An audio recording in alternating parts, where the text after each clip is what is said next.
we present the United States Senator John F. Kennedy story. Senator, won't you tell us about some of the interesting objects surrounding you here? Yes, I'd be glad to. This, of course, is a picture of my wife, Jackie, and my daughter, Caroline. Up here we have a picture of former President Truman and a letter from him.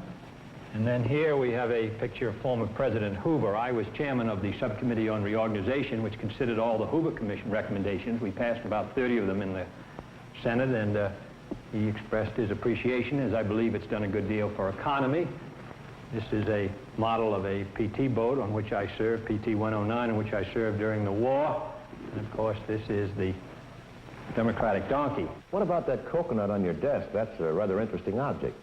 Well, our PT boat was sunk by a Japanese destroyer, and we found a native and gave him a coconut, which he took through the lines and wrote a message on it. The boats came and picked us up about 10 days later, and I put the coconut in plastic and have kept it as a memento of more unpleasant days.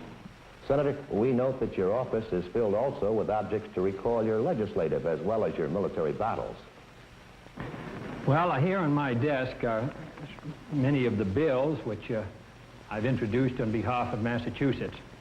Of course, on many of them, I've had the close cooperation of my senior colleague, Senator Saltonstall. Of course, Senator, no recounting of your personal triumphs would be complete without mentioning the Pulitzer Prize you won in 1957 for writing Profiles in Courage.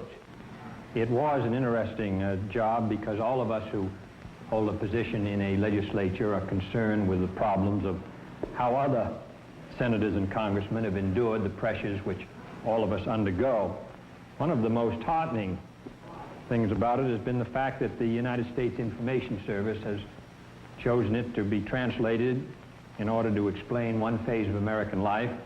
I have here the copy that is in Vietnamese, and here a copy in Japanese, and it's also been translated into Hebrew for the use in country of Israel and also in Spanish.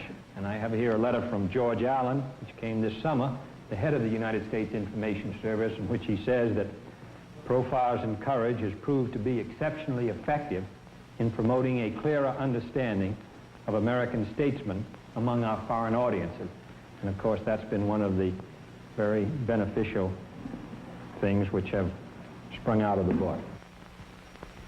Thank you, Senator, for letting us visit with you here in your office.